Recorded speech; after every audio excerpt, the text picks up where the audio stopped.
So now that we've talked about several portions of the UPR, how can this tool help our advocacy? Like, why is this tool so important? So currently we're going to take a legal look at this to see where the problem stems from a legal perspective. And we can see that, of course, we have the Constitution revision and all of the amendments that did come up on November 2020. Basically, to identify the issue, we're looking at the vague provision, the exemption clause that really serve right under given some right and then exemption clause, given some right, exemption clause. So kind of really undoes the freedom that, for example, an article gives. And then, of course, you have all-encompassing, overarching laws that really branch to certain levels where they can really encompassate and take just about anything.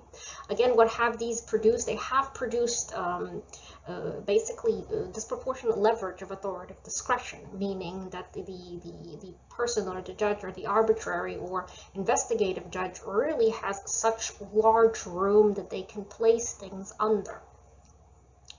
And this, of course, really renders defective legislation because, again, it would produce a disproportionate leverage of authoritative discretion, meaning that the judge or the arbitrary can sit there and, for a definition of an offense, the parameters are so vague that they can really put almost anything and anyone under them.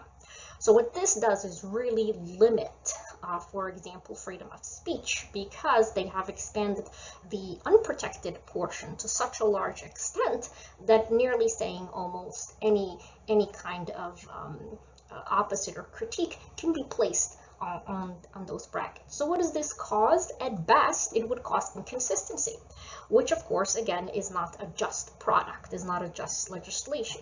But at worst, it could breed abusive interpretation, meaning that an arbitrary or, again, investigative judge or anybody of the sort can choose particularly to take that data or whatever the case may be.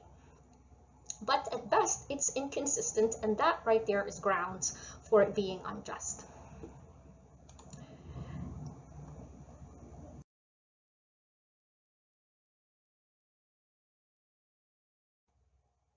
So we have talked about grounds of unjust, we have talked about disproportionate leverage of authoritative discretion, and we thought how that really gives such brackets because of the vague provisions. Now, we had related that to, for example, freedom of expression.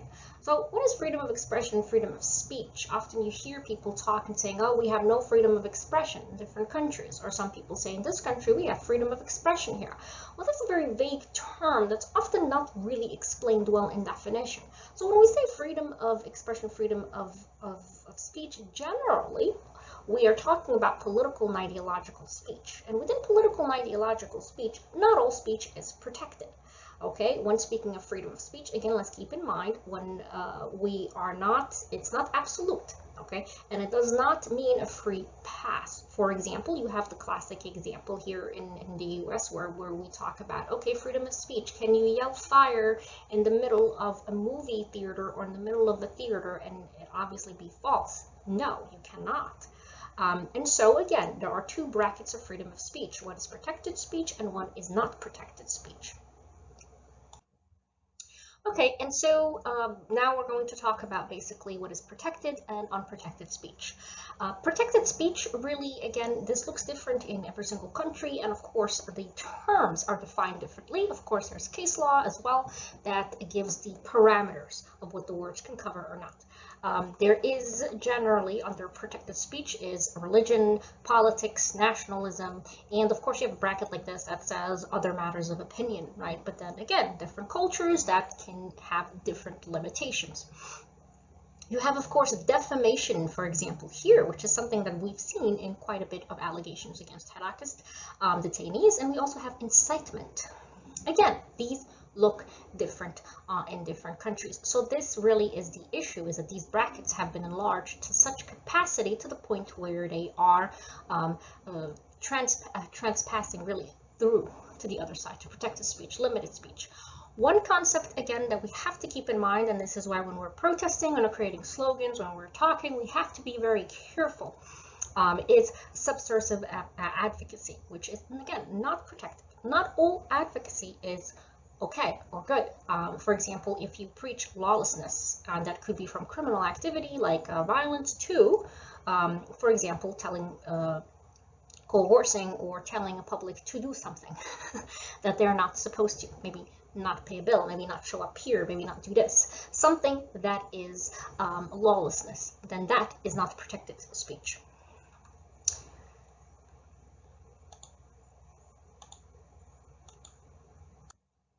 So we talked about a different speech that is not protected, okay? And again, these are here, right here, defamation, which we've seen quite a bit. Threat, defamation depends. Again, different cultures have different concepts. You have incitement of a crowd. You have, of course, speech that aims to get criminal activity. And of course, you have certain advocacy that is not protected. And this renders into what we call subversive advocacy, which again has speech that consists of advocating lawlessness, and basically you're inciting people to, or producing basically paperwork or pamphlets that would incite people, and at the same time that speech can result to such, meaning that people can listen to it. So those are the two requirements. But again, this is not, all of these terminologies are vague and depending on the country they are on. But the subject matter itself is vague, because with this definition, really you go on to the definition of terrorism. The definition of terrorism, revolutionary terrorism, is something that's included in universal definitions. Now again, universal definitions, there are so many of them. There is not a clear-cut definition. There are accepted, there are respected definitions, and we will look at several of them from different countries just to show that this concept honestly has not been figured out. The danger in Algeria, however, is we cannot use it loosely with someone who has the history that we did. And so when people think terrorism in Algeria, they think terrorists from the 90s, which of course were violent, and it's just to an extreme, versus just people who are against. So there's something has to be here, something that in the law that has to be adjusted. And again, if we decide that we have certain boundaries that are enlarged in incitement, well, then it certainly cannot be labeled as Article 87 best. It has to be there has to be a separate article for this, really, to not take away from the seriousness of the term. So how has this impacted basically speech in Algeria? Well, here again, now let's put it all together, where we had the law, we had an explanation of what protected and unprotected speech is, what can bracket into terrorism charges, and how it bracketed. But now let's take a look at how, with this graphic, how did this all come together to the problem that we currently have? How do we turn it into a specific issue where we can address it? Render, if we want to fix anything, we need a blueprint, right? And so when we take a look at this, we're talking about what these legislations have done. And you see these charges, for example, to convey hate speech, decimation of false information. Now you see these allegations all the time with harakists. You see publication that could harm the national interest, sharing false information. What is it? Attack on the national unity. You have attack on person of president of the republic. You said promoting acts of terrorism, destruction through Facebook posts. Again, all of these are definitions that basically have expanded to such an extent. So what they have done, in essence, is expand unprotected speech. Now, through the expansion of this unprotected speech, which has gone colossal, right, it has limited protected speech. So this is the issue. If we were to say the issue at hand on the larger picture, what was done was you've had defective legislation with disproportionate leverage of authoritative discretion, at best best produce inconsistency, which is enough to say it's unjust, but at worst can produce abusive of authority. And in aspect, you see all these charges. What has that done? That has expanded, largely expanded, unprotected speech, meaning speech that we cannot talk. And what does that do? When I enlarge the bracket, when I say there's this much, what I'm doing, I am lowering what can be said. So when Algerians say they're concerned of freedom of expression, that there is no freedom of expression, there's no freedom of speech, what do they mean? They mean it has gotten really, really limited. It is a legitimate concern. It is more than a legitimate concern. You can quite see it in the legality if we analyze it through that point. So when we talk about the prisoners of conscience, we have to keep in mind that we set a definition at the beginning, and of course to make things very clear that we're talking about individuals who are detained because of their political and ideological speech and expression. And remember, that does include religious speech and expression. So how many prisoners of conscience are there? Again, it's not exactly sure because there are numerous factors. There are numerous sources that keep saying over 300, over 300, over 300. So that phrase has been said over and over again, but does it include everyone that's actually in prison or people that are out? So, for example, these cases are being brought against several people, and several people do have allegations, but they're not necessarily in prison. Those do not count as prisoners of conscience as far as our definition, as far as these cases. So from the number sets that I've seen, that actually brings it into the 200s. So again, we need to make sure that our definitions are clear. There are, of course, people need consent. Are these cases already made public? If not, we cannot just bring out people's information.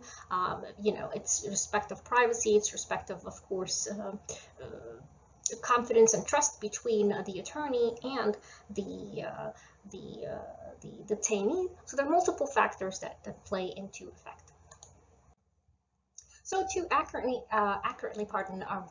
analyze the legal happenings of what's going on with the prisoners of conscience, what we did in August 2022, we tried to collect samples. Of course, we collected from the prisoners of conscience, which are estimated to be over 300. But again, for our purposes and for ensuring that there is a no harm policy, we took only individuals that cases are already made public.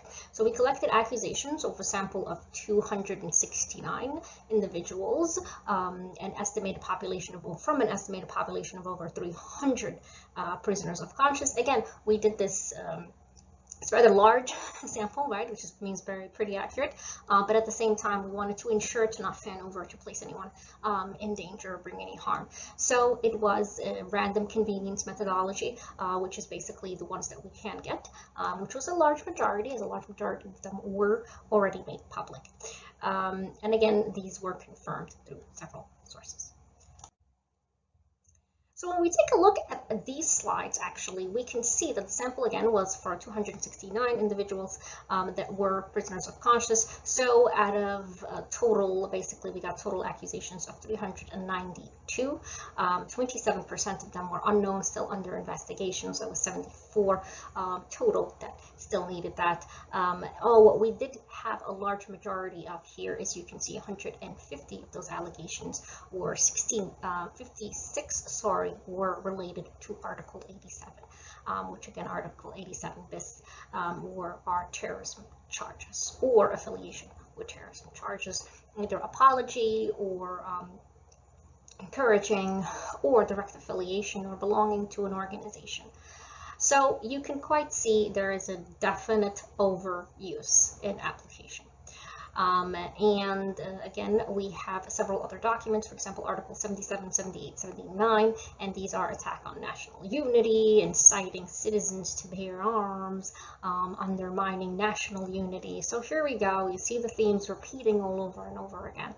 And again, the definition is, it's not are they doing it or are they not doing it, it's what legal definitions have expanded to a certain point that they can include these people in it.